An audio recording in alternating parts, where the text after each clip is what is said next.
And welcome back, everybody, to another week here in the PCS Summer for 2022. We're moving into week 2. We're still in patch 12.11. Don't you forget it. Hi, everybody. I'm Pyrotechnics, and I'm joined on this broadcast by the one, the only Nightstar. Hey, buddy, how's it going? You ready to cast some League of Legends today? Oh, I am so excited to get back into it as a color caster because last week You was flexed. definitely it was a different experience. It was, but you know what? We can get into all the reminiscing, looking to go forward, but we got to talk about our wonderful sponsor first. CTBC Bank, always by our side. And yes, once again, for the summer split, also a big old shout out to our broadcast partners, of course, Riot Games, Carry Live, and Garena for making this whole thing possible.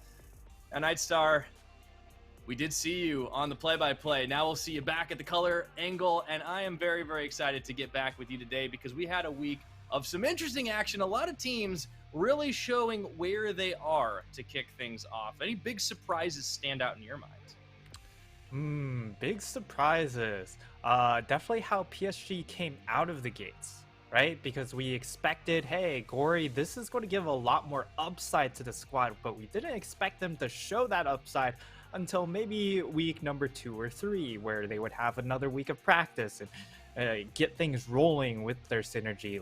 Perhaps maybe even pick up more Mandarin in the case of Bury. But how they came out in week 1 was very, very impressive, even though they weren't 100%, but still a very strong show.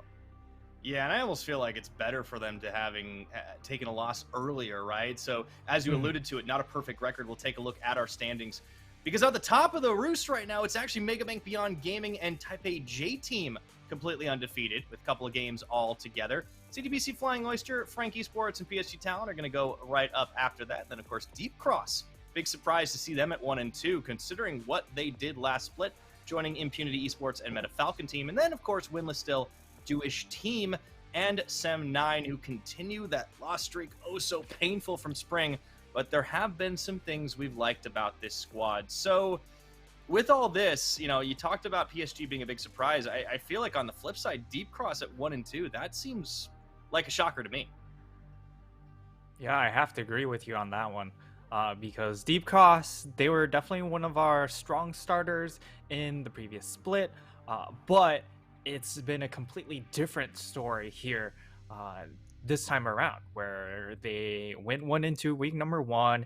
That game 1 against J-Team was just so, I feel, uncharacteristic, because we see a lot of these engagers coming out from ST, but unfortunately he just wasn't able to team fight well overall. And if that's how things are going to go, Deep Cross are going to find themselves in a lot of trouble, at least at the start of this new meta, because it's all about these team fights.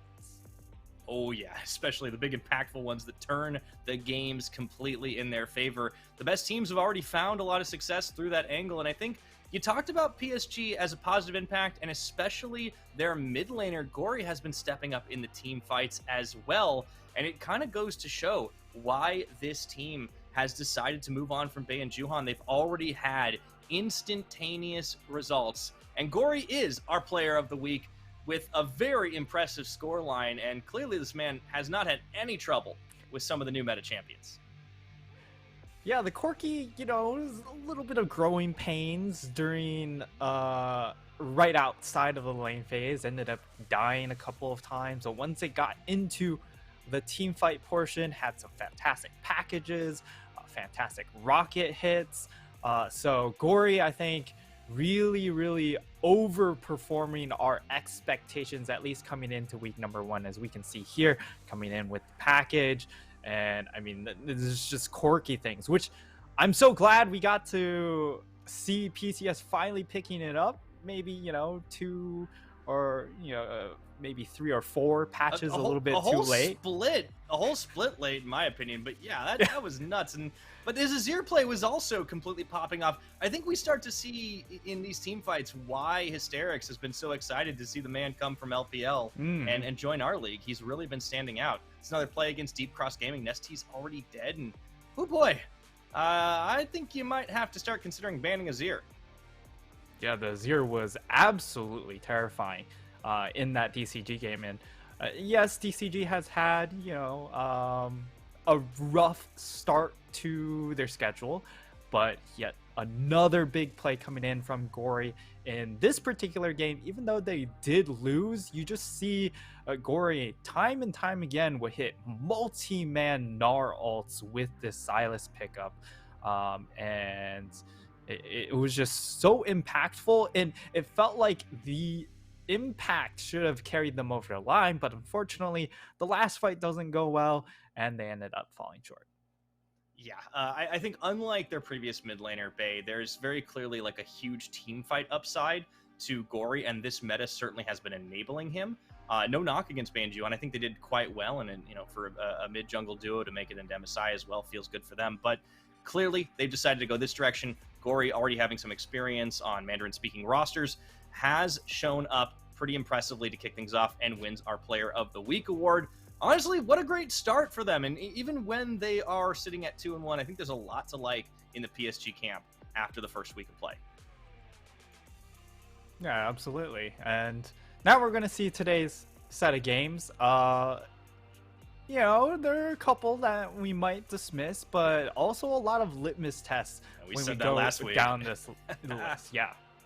Yeah, I think one thing that this meta has shown us is that we can never be too careful when it comes to some of our matchups. But you're right, there are a couple of very, very lopsided ones. I'm definitely looking in the middle there at Mega Bank Beyond Gaming and Jewish Team, PSG Talon and Sem9. Those are kind of the Titans versus the team still in the hunt for a win. But at the same time, CFO versus Impunity is going to be up first. And that one, I think, has the potential to be quite exciting because last split, it was a very, very different story. But this time around, I think we've seen some clear weaknesses on the CFO side. I think we've seen a lot to like from this new revamped Impunity roster. And I think this is a good road test for seeing if they're the real deal. Let's go ahead, though, and take a look at CFO to start things off. It will be Rest in the top side, Gemini at jungle, Mission in the mid, Atlan still in bot lane, and Koala still at support. So I think the big surprise for me, Nightstar, is that Atlan continues to start despite Shun's shockingly impressive performance at the end of summer, or spring, I should say. Yeah, definitely really stunning to see that Atlan remains in that bot lane. I'm not sure if Shun's just not performing well in scrims. Maybe he just doesn't get along as well, right? Because Atlan has, of course, known these guys for a long time. So certainly on a personal level, and perhaps that might be the synergy that they want to see, especially when this meta is all about the team fights, right? So yeah, comfort's important. Yes, comfort definitely going to be an important one, but because of that, they don't have really a win condition down in that bot lane.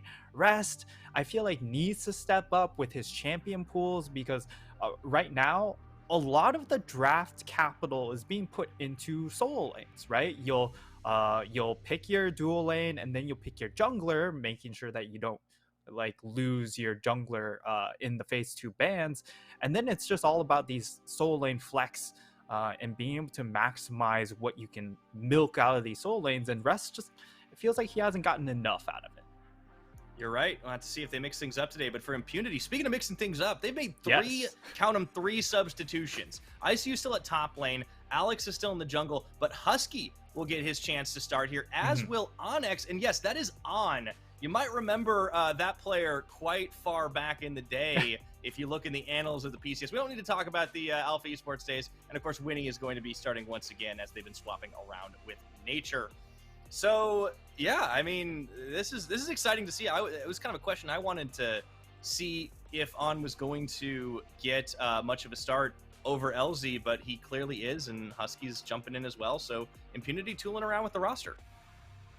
Yeah, and I mean, from a roster standpoint, I like the move, but as you can kind of see here, it doesn't show On's cam, so I would assume that he's not in the team house, and that might have been why they were starting LZ, right? Where LZ is in the house, able to communicate with the teammates, but of course, our highlight has to be up in this top lane. Rest taking on ICU, both very, very lauded players, and especially for Impunity, when they have LZ in that bottom lane, you fully expect resources to be poured into ICU to get him ahead and then for it to pay off. And he's had somewhat mixed results with that. Yeah, I think that's a bit of the issue. And you talked about how we wanted to see Rest step up. If you just look at these stats, it does seem like he is far and away outclassing ICU. I do want to point, I think not putting the kill participation in this may do ICU a little bit dirty here. That's a guy that's involved in like 2/3 of the team's kills for Impunity thus far, considering he was known as like a solo carry player. But we'll have to see if things change coming into this game. Still in patch 12.11 as we get up into the pick band. CFO on the blue side, Impunity on the red. Gangplank, Wukong banned away by them, and the Ari Diana banned by CFO. Yeah, very interesting that we see a Diana ban coming out by the side of CFO, perhaps really wanting to focus on the jungle, but they really want to tunnel in onto this jungle matchup for some reason, because they've gone for a Viego ban on top of it. Usually you'll either have Viego or Wukong up available for that first pick, but CFO, they've decided that they want none of these junglers up available. So I'm interested in seeing what the jungle pool will look at, and it definitely emphasizes the priority on junglers in this first phase. For sure. And I think when you have that many hits, we start to see these champions that were a little bit more spring split coming back into vogue. A little bit of a hover through, Zeri, but with Zeri being let through for Atlan, that seems like a mistake on the Impunity side. Well, this is the ultimate test, right? Because we talk about Atlan not being a hard carry. Well, Zeri is probably one of the biggest carries on this patch. Remember, it's still 12-11. So Atlan gets this champion into his hands. He has to really showcase that he deserves this spot. And for Impunity, the pivot to go straight towards the Nautilus is really just to find point-and-click CC for a champion that is incredibly mobile in this area. Yeah, this is going to be interesting. And leaving Lee Sin up for Gemini also is something that I think you have to consider. They obviously threw a lot of bans out on CFO side, but only the Wukong banned out. Lee Sin's still a champion that can set you up for success very, very early on. And they are looking to match the support front line, potentially with the Braum here. That is something that does well against a Jinx. Can stop a fair bit of the damage with the Unbreakable. Definitely a little bit interesting because it doesn't necessarily have the best synergy with Zeri, but certainly something defensive that'll try and protect the Zeri during the lane phase. And you can also proc, of course, the Qs with that Braum passive. Now for Impunity, what do they go out and round things out with? Usually you go for a jungler here, but if you go for a solo lane, it does enable you to go ahead, double ban against your opponent. And with the blind pick Gnar, I would assume we probably see a Gwen ban and maybe even a Fiora ban. Yeah, Rest, I think, identifying him as a point of attack does seem to make a lot of sense, considering we haven't seen as much as we expect from him. It's actually a Jace ban. So they're trying to just give ICU good matchups here. I'm curious if this is something they've seen off in scrims, or if this is just what they suspect is going to be the Rest pick. Yeah, Jace, one of those picks that classically did very well into the Gnar. The issue is we haven't seen a ton of Jace on this patch because, again, you just don't, it doesn't feel like you hit as hard, and you need to get a lot more out of the lane phase. And for CFO, they'll go ahead, ban away the Silas pick here, which I would say would have been a really good pick for them, because you can go ahead, steal away the Gnar ultimate and just use it better than Gnar. Yeah, no, it's curious that they're kind of flip-flopping a little bit around. And also the Syndra ban, very clearly Impunity giving a lot of respect to Mission. I almost feel like that's a bit of a mistake, because the Syndra, more of a burst mage, right? You want to try and get the late game going, especially to pair up with the Zeri. Feels a little weird. Also, Poppy banned away. Okay, Poppy. So they don't go ahead double ban junglers, which is what I would expect to see when you've already focused 2 bans early on towards that jungle position, and we're going to get Talia. So Talia does have the ability to flex in both jungle and mid lane, which I think is a great pickup here for Impunity because it leaves your last pick still open for interpretation here. Perhaps you go for something like a Kiana if you really wanted to change things up here, but for CFO, they lock in the Zeri Corki backline, which is a lot of range. So for Impunity, I'm looking for something with a lot of force potential that's able to get onto the backline very easily, or if they go and lock in something like an Ornn, maybe something that can match that range. So we'll have to see here. Sejuani, Corki, final lock-ins for CFO. So Mission going to be taking his first go on the Corkster. It's a champion that in the late game can become quite terrifying. Does pair well up with the Zeri, and ooh la la. What is that hover right now? We have seen Talia flex into the jungle before. And now, Okay. All right. Okay. Got a Yone pickup. Let's go.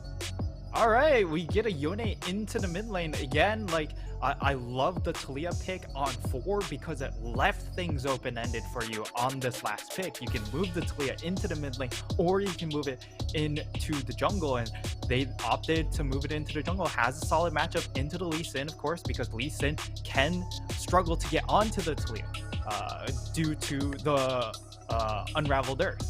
So I like this move. The Yone also can be a bit of a lane bully in lane against something like a Corki who doesn't offer a whole lot of lane power. So overall, Impunity, I was a little bit concerned by how they kind of went through the bans, but I think they ended up saving it to a certain degree with the last 2 picks.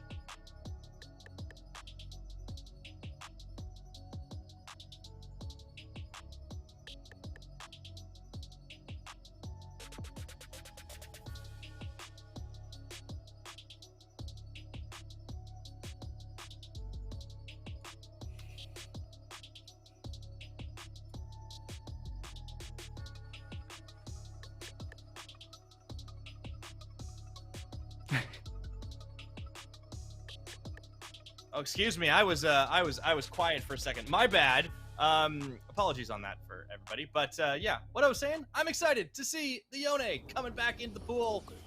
And also, as we hit the Rift Nightstar, I'm very excited to see the return of both Husky and Onyx. Husky, having not been on this stage since spring 2021, the playoffs, where he lost against Machi, and he was wearing a Beyond Gaming jersey. For Onyx, we haven't seen him since last summer when he was on Alpha Esports. So it is the return of some of our more experienced players in Onyx's regard. Very experienced, if you remember the HQ days. Yeah, and the trademark champion during his AHQ days was, nice little damage on ICU, Jinx. but should be fine. Was of course the Jinx when he went to Worlds with AHQ. He was the big win condition. Get this Jinx ahead, let On do work. So perhaps that will be the case yet again in this game where he's able to get some resources. But when you look at these lanes, of course, you've got very strong lanes in the Yone and this Gnar. I expect to see Alex try and play around these 2 lanes in particular early on, and then it's about Winnie being able to roam around and help force onto these lanes as well, because it's difficult to force anything down in bot lane against a Braum lane. Yeah, it does feel like both these bot lanes have kind of effectively said, all right, we don't want the junglers to get involved. So what are we going to see out of Gemini and Alex at this point? Is it going to be trying to snowball on mid? Is that the win condition up against Mission, who is a very strong player, but he's on a Corki that we have seen can get taken down a peg or 2 in the early game? Yeah, the big thing from this Impunity draft is they do need to be a little bit more forceful. Not necessarily early on. Okay, we see a level 2. That's forceful. Again, it's a Braum lane, so in the end, he throws up the door and kind of slams it on your toes. Yeah, exactly. Gemini needs to be the one to try and get something done pre-6, but once 6 does come around, I think Alex really becomes really lethal. So I like this move coming in from Gemini, try and invade towards this red buff, steal it away, at least slow down Alex, and it does look like Alex isn't really aware of this move. Yeah, it's going to be a spite fight. Now he sees it coming. Okay, there's the kickback, and totally denies it. Mission, though, looking to join as well. Alex actually turned away. This is nice moves from Gemini. Barely gets punished, although he does get shoved by the Talia. So it really doesn't get punished too heavily for it. And now it's going to force Alex into a bit of a rough situation. No red to take. Yeah, that will help slow things down, and now perhaps setting up for a top lane dive. Sejuani, of course, a little bit tankier and does pack a decent amount of damage, so going for this trade actually makes a lot of sense. Make sure he can't crash the lane, and now here we go. Oh, really good connect from Gemini. Oh, into the first blood. He was not fooled at all. Did have to burn his flash, as Rest did set things up with the Ignite. Earns the assist on that one, and Alex going to try to make something happen down bottom, but it's just Krug time. So CFO coming out the gates swinging. Yeah, and that was a nice play coming in from CFO. At the same time, ICU, knowing that the Lee Sin was going to be topside, doesn't exactly respect it. Isn't able to try and cut the wave off to prevent the wave from crashing, and also just doesn't decide to back off. So kind of caught in no man's land of decision making, and does cost them quite a bit. See, as that replay was rolling, there was a little bit of action down bot, but as you said before, all it takes is the Braum shutting the door. However, there was a heal and a flash burned on that bottom side in exchange for just Winnie's Ignite. So Impunity actually winning out a bit better on the bot. Onyx coming up with a pretty sizable CS lead, although with the wave crashing and the minion demat, it's not that big of an issue. Yeah, and when it comes to Zeri, you don't really pick Zeri for her laning prowess, right? Just because she has pretty low damage in the lane phase. The big thing is, of course, the team fight presence. And when we talk about, hey, if we're going to be playing Atlan over Shun, it's because we have a belief in what he's able to perhaps bring in these team fights over just winning lane and snowballing off of that as, you know, a win condition point. So as the game moves forward, that is going to be a massive focus here, having Atlan in the roster.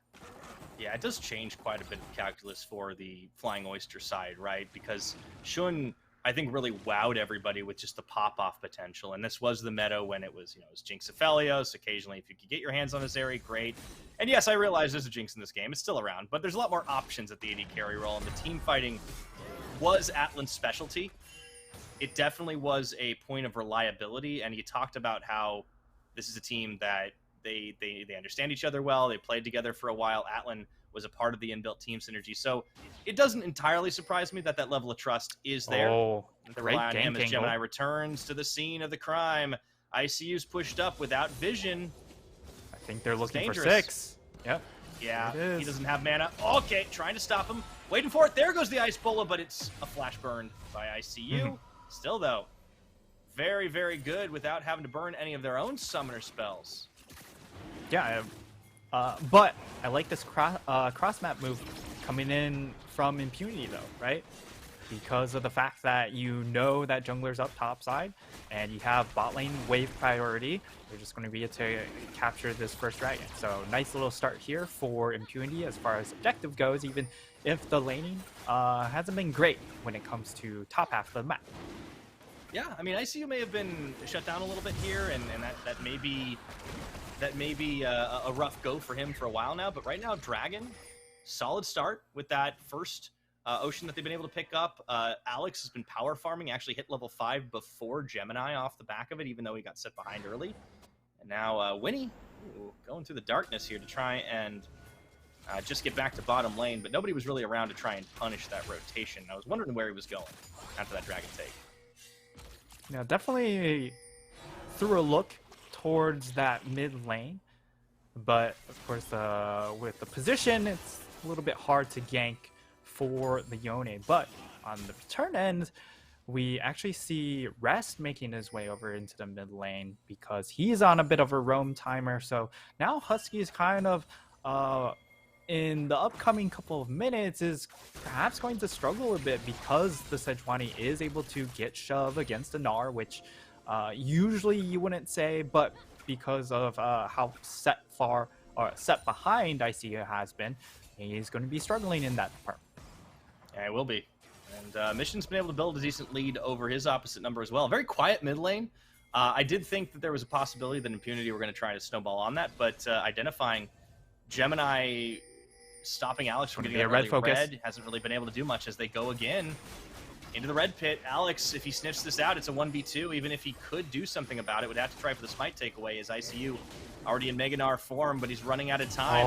This is a little tense. He walks into it, face checks, gets kicked in, and Gemini takes him out. Meanwhile, the timing couldn't be worse for ICU here as he comes in just in time to watch his support die, or excuse me, jungler, and for a double kill, Gemini with rest cleaning house. Oh, that was just so poorly executed, coming in from both ends. Both the jungler and the top laner. ICU gets Mega Gnar. By the time he gets there, though, Mega Gnar is already gone. So he's back to Mini. And then Alex, I feel like trying to get an angle of or trying to shoot them into the Mega Gnar, goes forward and face checks the bush rather than try and play with range. And that could be because he maybe forgot that he didn't have a ward trinket, and maybe that he wanted to put a ward trinket into that bush, but he gets caught out, he dies, and ICU is just free food afterwards. So him dying, he knew this was happening. He knew at least one person was in there. Oh my goodness. I don't know. Maybe he thought it was just Rest in there because he saw Rest coming in from topside and was like, Gemini can't be here. But surprise, surprise, Lee Sin's also there, and that's really a big moment there because now Alex doesn't have as much tempo as he would have, but now collapse onto Koala. They do find Koala. A lot of damage gets negated by that Unbreakable. He does burn Flash to get the heck out of dodge, but yeah, you were talking about a big power window. I mean, Gemini got a sub 10-minute Gore Drinker off of that play. This is going to be a rough ride if you're Impunity right now. They're down almost 3,000 gold, and it doesn't really matter if Onyx is able to shove around. Allen doesn't really care, and they're actually going to roam into the Talia jungle with him and Koala. Nothing much for Alex to take here, but it's not safe. Here comes Gemini with the double buffs, and Flash already burned. Flash for ult is definitely worthwhile for the CFO, and now maybe a 3v3 here. Okay, Winnie wanted something here. Let's see if they can actually take it. Gemini doesn't have the double buffs, but they were clearly looking for an opener to set up with Rift Herald that was taken off the back of it. Don't really find the angle they're looking for as the Weaver's Wall just knocks Koala closer to his own tower. Even Husky wanted a piece of that, but nothing doing. Yeah, it was definitely a good attempt there. If they were able to actually split one of those two players away from the other, that would have been great. But as a result, it's just going to be a bit of an exchange of ultimates. Okay, Husky. Okay, that's a good all in. Yeah, that was. I mean, it wasn't all in because he did back out, but you know, close enough. Good trade. Now here comes the Sejuani. Gemini on the opposite side too, looking for a pincer. Husky. Oh, easy dodge. Read. That was nicely done by Husky. Made that look oh so easy, but here comes Rift Herald. Summoned in the mid lane. Husky, no wave left. Dodges the Sonic Wave as well. And even finds extra damage on Mission. Oh, Shelly goes in. Oh boy, they got the package Valk out of Mission as well. And Husky playing on the edge, but decent denial. Unfortunately, he goes aggressive there to try and deny Mission those two plates, but now Winnie collapsing, teleport coming in from Husky too. Yeah, this is the chance to pick some gold back up for Alex. Rocket gonna fly a little Gore Drinker. No, Gemini! He's gonna get the outplay on the Gore Drinker, and now on an escape route, can he get away with murder? Into the hop here. Skip, jump, dodge, no, taking damage, doesn't matter, blast going away, and Gemini is turning up. Gemini making some big plays with this Lee Sin. We've seen in the previous other games, it was really just the Mission win condition, right? On the game where he was playing Galio, he was literally doing the jungler's work.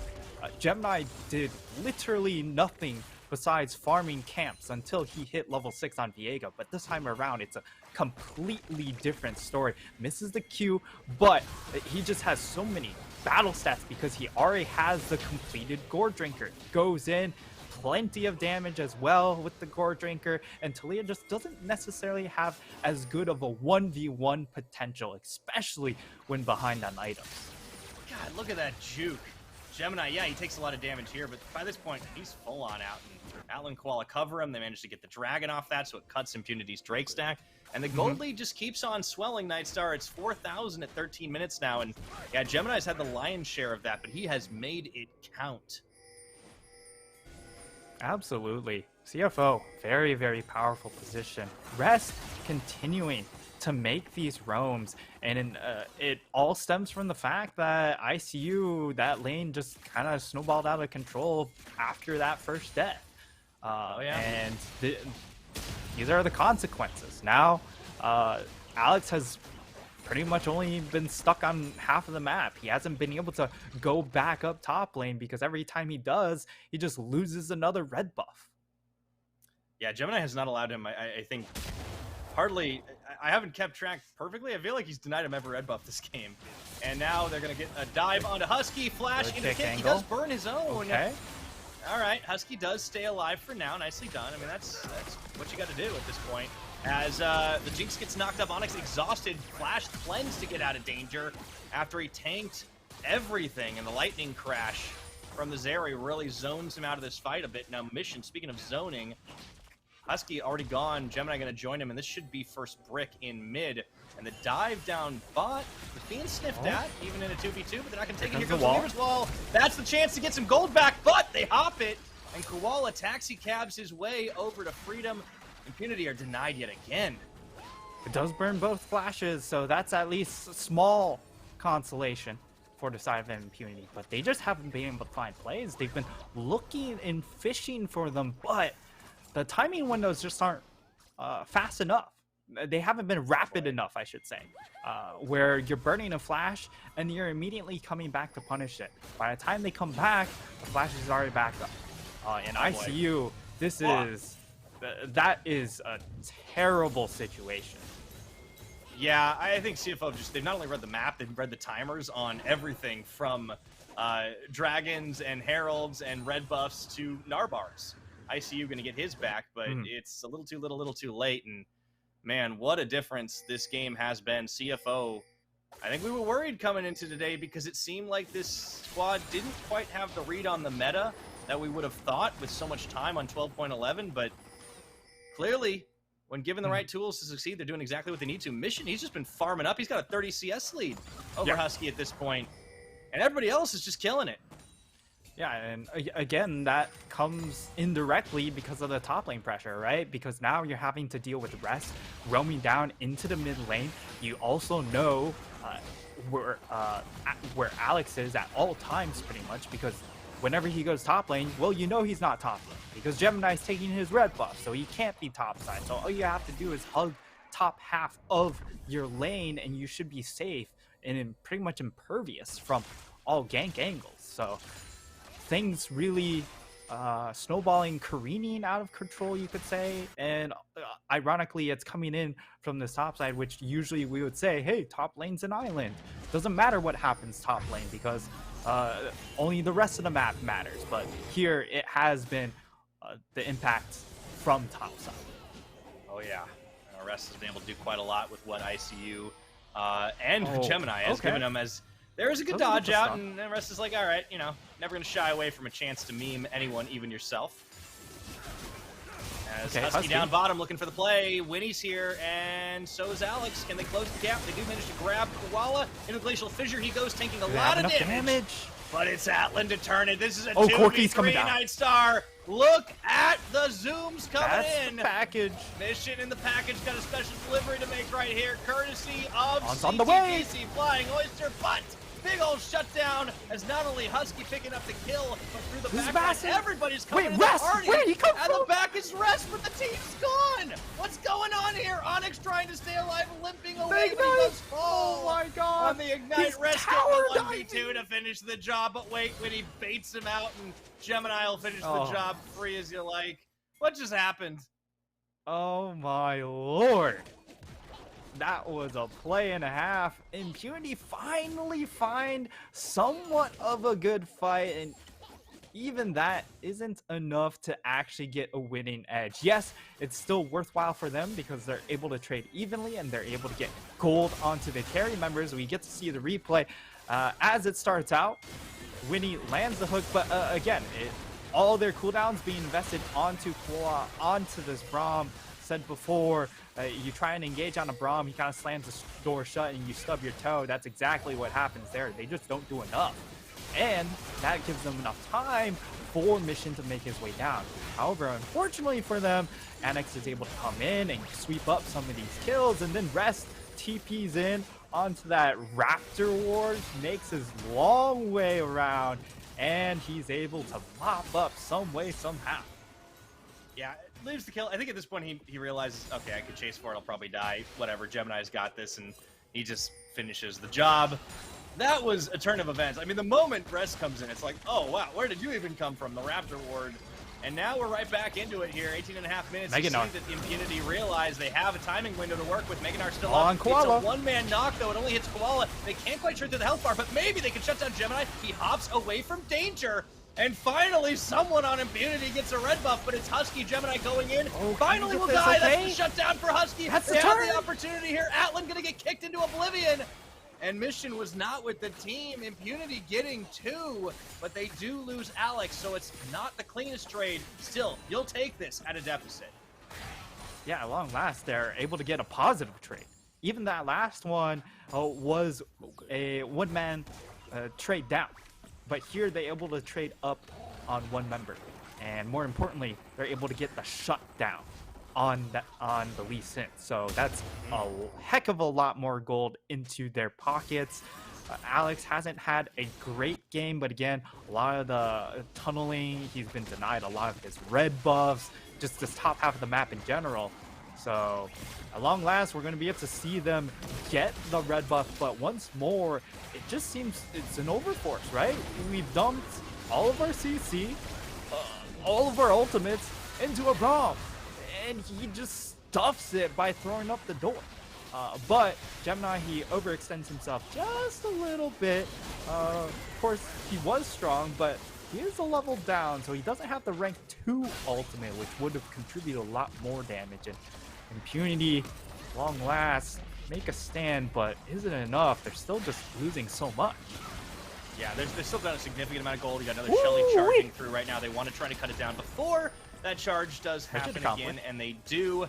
But yeah, there is some silver linings here. Husky starting to feel himself a little bit, and one of those things you can do on a Yone is go in without quite as much fear of reprisal. Shutdown gold was massive as he was getting incredibly out-farmed this game and just didn't have a lot to do, but now we're starting to see the Yone come online, so keep an eye out for those massively impactful Fate Sealed. If they can bunch them up, Onyx can pepper them with rockets. You have the tools to make this team fighting comp work, but you're gonna need to climb out of the gold hole. Yeah, not just climb out of the gold hole. They have to be very decisive with their engages, right? Because you can't let the fight setup go for too long. We have a minute and a half until the next dragon, and when you look at up and down the gold gap is pretty large, especially in these solo lanes. And interestingly enough, it's going to be a bit of a tank Yone build, right? It's not the full crit that we would expect to see.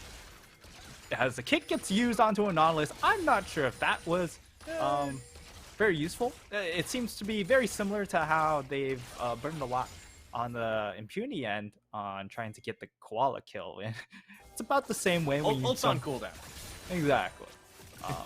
A little bit weird, but I think Gemini Gemini's maybe feeling himself a little bit. He has had a very, very good game with some exceptions, and they will get the seismic shove onto Koala, who once again stuffs a fair bit of the damage, but Omega. I don't know, even Braum's got limits. Now you got the Meganar on the run. Oh, he doesn't get it. Denied by the Glacial Prison. And Rest is able to even dash the wall on this one. You can see Impunity are looking for it, but They're always just chasing CFO out of their own Oh, jungle. Winnie? This time This is goes it. in and they bring Husky to the party. The rocket comes through to shred some health bars. Here comes the Weaver's Wall. Koala and Atlan gonna get locked up and nowhere to go over that wall. Even with the Beautiful. Corki taking the tower, that's 2 quick kills, and now Impunity heading for Baron. I don't know if they should look for the Baron here because Dragon's still definitely a big priority, but they're going to try and invest their time in snagging themselves that extra gold, which will help them considerably. But at the same time, CFO, they should just look to take this Dragon right off the spawn. Perhaps Impunity want to go contest Dragon right afterwards, but here's the fight. They've got actually one catch on the rest, a little bit of a dirty one as it knocked him away from some of the CC, I should say there, but it doesn't matter. They still get the shutdown. Peeling off the Baron. The They did not package. get the objective. Package is up. You got to be careful. Respect that on the Corki. Even in a 5v4, you're still down a lot of gold. They are making a beeline for the Drake that shreds a lot faster. Inferno Drake now up and available. How do they set up for this? ICU doesn't have a Gnar bar to play around with. That's going to be concerning. They can look to teamfight on the side of CFO. They are going for it, looking for Gemini. Aldo in and out goes Husky. They're actually splitting their Backline's focus, and just gone. that's going to do them in right now. Okay. As Atlan falls, Winnie falls. It's a 4v3, and CFO just Help stuffing Impunity, pushing them away. I mean, I get that blue buff, but it does not matter. They've got 3 dragons in the pocket and push. Oh, now they go for the Baron themselves. Yeah, and now they can look to go for this Baron take here. Rest, of course, extremely tanky, so he's going to be able to tank all that damage. You also have that Braum if need be, but this should be a very easy Baron secure for the side of CFO. Alex wants to try and go for a contest or even pulling a teleport, but it's just too little too late. Yeah, Koala was already body blocking for everything. I mean, the best chance there was maybe a Hail Mary Jinx rocket, but it just wasn't going to happen. And Impunity, I think they tried to have their cake and eat it too in this team fight. This was the start of everything, and it was actually a Winnie opener. It was pretty good. Yeah, it was pretty good. You get the catch onto Atlan. You also get the catch onto Koala this time around. Didn't have the door up fast enough off of cooldown, but they make their way all the way up towards the Baron, which they got kills at Baron too. The issue was the fact that they weren't able to fully transition it into the Dragon because of the extra package. So yep, the package playing massive dividends, and this is why Corki, even though, like, remember, he was a lot stronger last split. when he wasn't played. Yeah, exactly. And PCS just didn't pick it up. This is why it's been such a powerful pick, because even with harder package timings, he just has so much impact with that. Yeah, you're right. Scales up quite well. And the gold lead still pretty heavy in favor of Flying Oyster. About 8,000 ahead here at 25.5 minutes. And Impunity trying to stave off this Baron push. Rest goes up. Dodging is ICU. But it's a dangerous maneuver. There goes the ultimate. And they're going to bring the Weaver's Wall down. It actually gets stuffed by Braum. That's another thing you can do with the Unbreakable. You even stop Talia's ultimate. Yeah. The door comes multi-purpose, and now Impunity. This is definitely a tough part of the game for them because they don't have great wave clear. It's really all on Alex, and doesn't have that much at this point. Gemini on the side. Husky also not the highest damage dealer with this build. Just yet. No Corki package, but they're still able to pepper them with poke. And, Still look at Winnie, just, oh boy. Not the tankiest Nautilus at this point, so I think this is going to be the long siege. CFO should be able to finish the tower off from here. That is 6 towers unanswered by Impunity. Keep in mind how much of the gold game is just sitting in those objectives. Yeah, a lot of gold coming through from the objective difference, and now Impunity, they really need to find a way to make a stand here, and that's going to come down to Nautilus hitting a hook. They're going to try one onto the Braum. Will it be enough? Excuse me. It was onto Rest the Sejuani that he couldn't stop that one. And they will take him down, but unfortunately their base is in shambles right now. Yeah. Gemini just free hitting on the tower. This Lee Sin has to be answered. So they can't really do much off the back of that. And even though Rest dies, they still lose out another tower.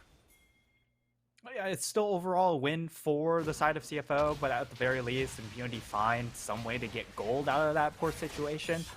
Regardless, they were going to lose in Inhib Tower somewhere because of the fact that CFO can afford to play multiple lanes and Impunity cannot.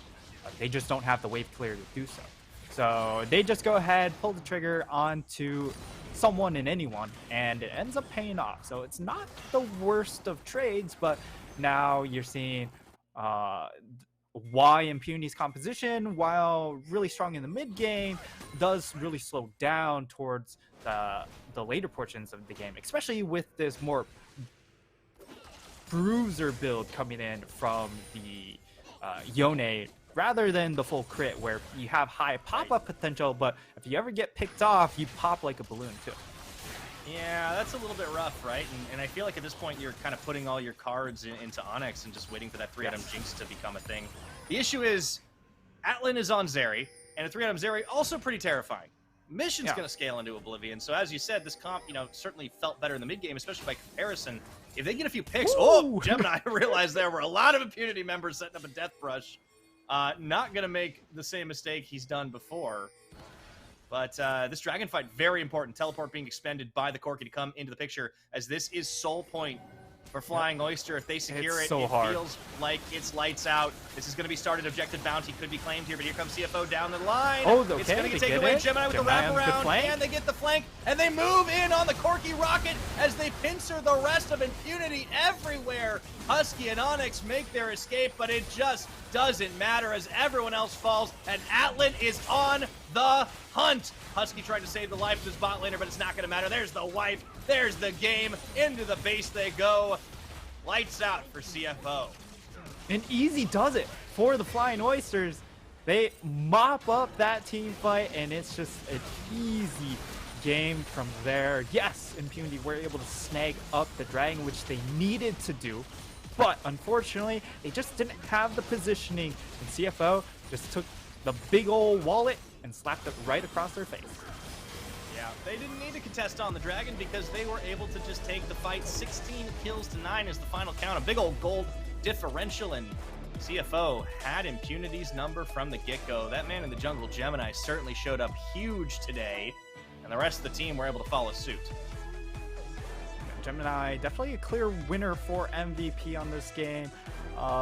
And for the side of Impunity, things really fell apart at the start, right? Because Talia, very much a tempo jungler, even though you would say she does scale better than something like a Lee Sin would. But after a certain point, and you just can't one-tap the Lee Sin because he has Gore Drinker, then you have a lot of issues. And they just weren't able to get any map pressure because theoretically it should have come through the mid jungle, especially against a Corki that's, not exactly great at laning, and you should be able to find opportunities to get 2v2 or 2v1 kill in that mid lane. It definitely felt like CFO understood Impunity's win condition better than they did because they had their number from the beginning. They made so many good plays to deny not only the Talia, but also the Gnar. So ICU didn't really get to pop off. And then, at this point, if you're Onyx, it feels bad because you didn't really lose your lane. You did okay, but you're just getting hit too hard. This was the end of the game, but it was already over. Rest, I feel like that teleport was unnecessary, but it was styling, so I'll give it to him. It was really just to prove a point, right? That Impunity are definitely not ready to take on the big dogs. So Impunity, unfortunate loss for them, but you could kind of say expected result, but the way it happened was definitely disappointing. So especially in that last fight, the fight never had a chance, right? He knows that there's a package available. If he leaves himself exposed, then he's just going to get jumped on by the package. So he puts himself away from the team, but because of that, he's just split from the team with that package. So maybe he got one auto off, but for the most part, it was just doomed all around because of what CFO had in their pockets.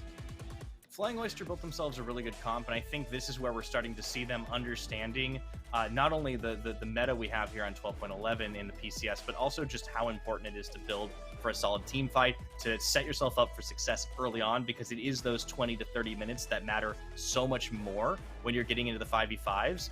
And Gemini just popped off early, denied so much, gave Rest such an edge on the Sejuani, and very importantly, denied ICU the opportunity. We saw very few impactful NAR plays, most of which were off the back of just kind of an over-invade, over-pushing by Flying Oyster. And that's honestly my only note for this game for them, is they just got a little too cocky and just, a little bit of ego feeding here and then, but it didn't matter because they were so far ahead. And this is the CFO I think we expected to see, the CFO that took PSG Talon to 5 games in the finals and knocked them out of the winner's bracket in spring. It may not be Shun, but Atlan has definitely proven that he meshes well with this team, and I think their faith in him has been rewarded. But their faith in Mission and Gemini certainly was never in doubt, and I think they stepped up pretty big this game too. Absolutely. And another thing is just the fact that you just can't leave Zeri up. This champion is just too broken. After a certain point in the game, she just runs away with it. And I understand the idea from the Impunity draft, right? We're just going to attack in the 15 to 25 minute mark where we have mid-game pressure, but unfortunately they didn't have early game pressure and they didn't have late game pressure. So they lost both halves of the scaling, and it was just that middle chunk that they were supposed to try and get something done, and they couldn't find anything. Yeah, now that being said, I think Impunity will have other chances to prove themselves. This was a bit of a litmus test to see if they were ready, as you said, to tangle with the top dogs. But while they may not be ready for that just yet, they have been off to a good start. I think this team has a lot to like. They have a lot of firepower in their roster, and they clearly haven't settled on a final lineup. Keep in mind, they swapped out 3 players today, and I don't really think you can put this on any one of them. I think Alex really got hard out jungled this time around, and I think that was the biggest concern for me, is that he didn't quite understand what to do once he got zoned out of his own jungle by Gemini. And sometimes that's just an experience gap. Sometimes that is just, hey, I've been doing this a lot longer than you. I know how to throw my weight around, and I think Gemini really proved it today. But I'm excited to see them bounce back and what Impunity can do going forward, because this is a team that I think a lot of people have a lot of eyes on, despite the loss today.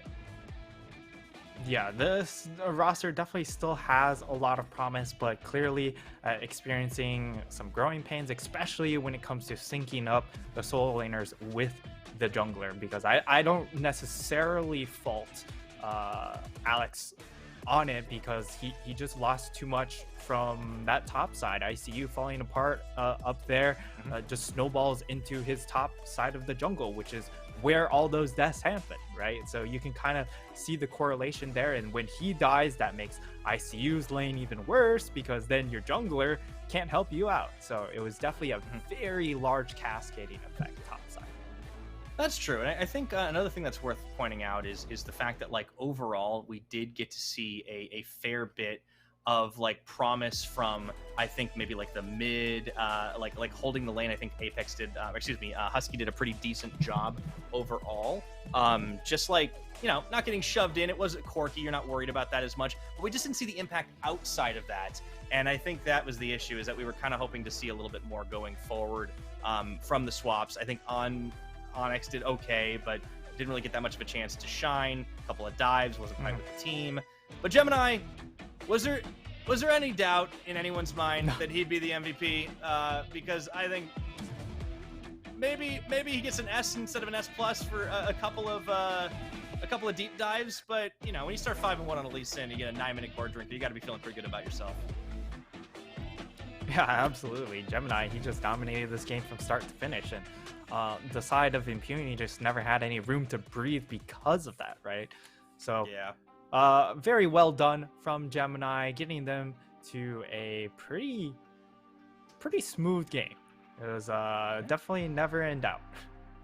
And that's very, very good for CFO, because I think there were some questions coming into this week if they were going to be on the up and up. But that is all it, done and dusted for game number 1. We're going on a short break, but don't go anywhere. When we return, Beyond Gaming will take on Doish Team.